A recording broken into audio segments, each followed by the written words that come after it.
Yes. So now sorting. How to sort the different rows of the table data.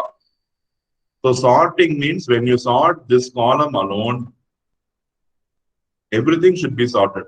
Because only if we sort this column, the meaning will be completely changed. Correct? So sorting has to be taken across the table. You cannot sort one column and say that I have sorted my table. It will result in meaningless data because Arsenal has 12 wins. Assume if you're going to sort this column in ascending order, then this 5 will come. Arsenal now has only 5 wins, which is going to be wrong because Arsenal is having 11, 12 home wins, right? Whenever you sort any particular column, the entire table has to be sorted. So that ensure that before you move for table sorting.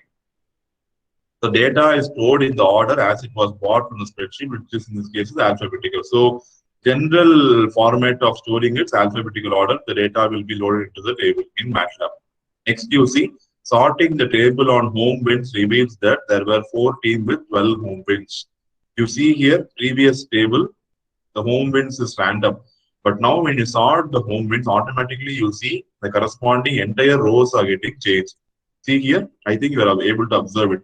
And correspondingly, you see all the entries are getting changed. That is the purpose of a good sorting technique. When you sort any particular column in MATLAB, all the columns will be sorted by some way. Okay, you have to understand that. And see if I'm going to sort by away wins, that away wins will be sorted and you see everything is getting changed.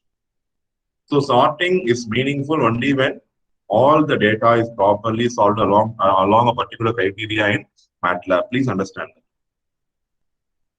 So we have this exclusive command sort rows, which can be used in MATLAB to sort a particular row in a table.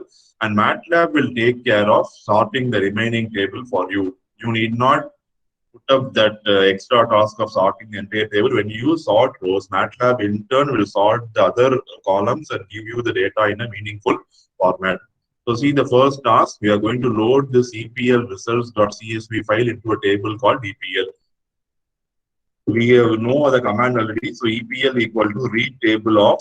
So I'm going to give EPL results.csv. So even those file names also will come automatically as you type. Okay, I didn't type the file name. Just see here. I have just put. I have just used the semicolons, and here you can choose whatever file is available in your folder. So EPL results.csv is available. So I'm clicking it here. Now we'll submit and see if it is correct. Yes, warnings are okay unless you get an error. Warning is fine. You get a red color thing, that is going to be the error. And you know this, we are familiar with this table, right? So it will have the details of the team, their home and away performances.